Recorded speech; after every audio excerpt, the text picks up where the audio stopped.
আমাদের সমাজের এমন কয়েকটা মানুষের সাথে আপনাদেরকে পরিচয় করায় দেব, যেই মানুষগুলো আমাদের সমাজে বসবাস করে তাদের চরিত্রটা এই আয়াতের সাথে মিলে যায়।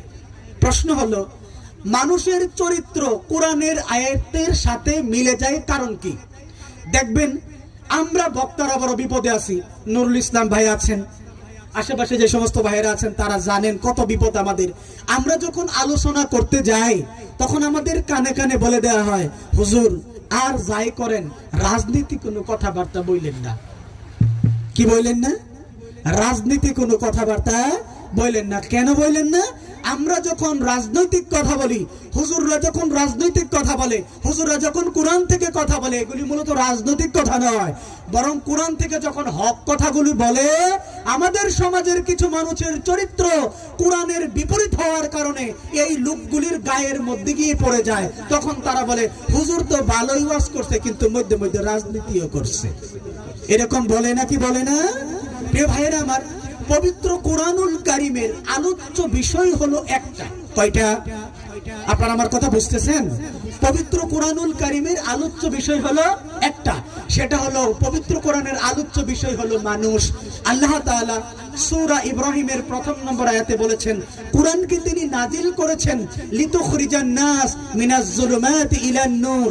তিনি কোরআন দিয়ে হেদায়েতের মাধ্যমে মানুষকে গুমরাহি থেকে আলোর পথে আনার জন্য কোরআন নাজিল করেছেন। যেহেতু আল্লাহ মানুষের জন্য কোরআন নাজিল করেছেন, সুতরাং মানুষের চরিত্র বিশ্লেষণ কোরআনের মধ্যে করা হবে, এটাই তো স্বাভাবিক। কিন্তু আপনার চরিত্র যদি কোরআনের বিপরীত হয়, তাহলে কি কোরআন আপনার বিরুদ্ধে কথা বলবে না ভাই? আল্লাহ রাসূল সাল্লাল্লাহু আলাইহি ওয়াসাল্লাম বলেছেন, আল কুরআন হুজ্জাতুল লাক আও আলাইক। কিয়ামতের ময়দানে কোরআন তোমার পক্ষে সাক্ষ্য দেবে অথবা তোমার বিপক্ষে সাক্ষ্য দিবে। আমার জীবনী থেকে মজার একটা কাহিনী বলে আমি এখানে চলে যাব ইনশাআল্লাহ। আমার কথা কি আপনারা বুঝতেছেন? জুমার নামাজ যখন আপনারা পড়তে যান, শুক্রবারে যান না গো ভাই? আমি যখন ছোট ছিলাম তখন 4-5-এ পড়ি, যথারীতি মক্তবে নুরানিতে পড়ি। আমার যিনি উস্তাদ, তিনি আমাদের মসজিদের খতিব ছিলেন। তো মাঝে মাঝে হুজুর জুমার নামাজে আলোচনা করতে গিয়ে আমাদেরকে লক্ষ্য করে, মানুষকে লক্ষ্য করে বলতেন, আজকে কিন্তু শুক্রবার, বিকাল 3টার পরে কিন্তু টেলিভিশনের মধ্যে সিনেমা দেখানো হবে। মুরব্বীরা যারা আছেন, শুক্রবারে কি সিনেমা দেখাইতো না গো ভাই? তো সিনেমা দেখানো হবে, খবরদার আপনারা কিন্তু সিনেমা দেখতে যাবেন না। এটা আমার হুজুর মানুষকে মসজিদে বলতেন। আমি তো তখন সিনেমা দেখতাম, ছোট মানুষ, জানতাম না সিনেমা দেখা হারাম।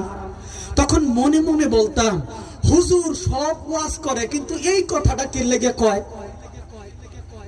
বলেন তো, এই কথাটা হুজুর বলার কারণে আমার ভেতরে খারাপ লাগছে। কারণ কি? আমি টেলিভিশন দেখতাম বলেই তো খারাপ লাগছে। যদি আমি টেলিভিশন না দেখতাম তাহলে কি আমার খারাপ লাগতো? সুতরাং যে যেই কাজ করে, আপনি যদি কোরআন হাদিস দিয়ে যত বুঝান না কেন, তার বিপরীতে বুঝাতে যান, ওই ব্যক্তির খারাপ লাগবেই। ঠিক তদ্রূপ আমাদের সমাজের যেই মানুষগুলো তার চরিত্র, তার আচরণ, তার কথাবার্তা, তার সমাজনীতি, তার রাজনীতি, তার অর্থনীতি, তার চলাফেরা, তার হাবভাব, মুআমালা, মুআশারা কোরআন বিরোধী যদি হয়, তাহলে কোরআন থেকে কথা বললে তার চরিত্রের বিরুদ্ধে যাবে। তখনই সে মনে করে হুজুর কথা বলে ভালো কথা, রাজনীতি করে। কারণ কি? আসলে মূলত কোরআন হচ্ছে মানুষের চরিত্র বিশ্লেষণ করার জন্য আসছে। কোরআনুল কারীমে আল্লাহ মানুষের বিভিন্ন দিক আলোচনা করেছেন, মানুষের পজিটিভ দিক আলোচনা করেছেন, মানুষের নেগেটিভ দিক আলোচনা করেছেন। বিধায় কোরআন যখন নেগেটিভ দিক অর্থাৎ মানুষের খারাপ বিষয়গুলো নিয়ে কথা বলে, আর আপনার মধ্যে যদি খারাপ দিক থাকে, তাহলে কোরআন আপনার বিপক্ষে চলে যায়, বিরুদ্ধে চলে যায়। এটা কি কোরআনের দোষ নাকি এটা আমার দোষ?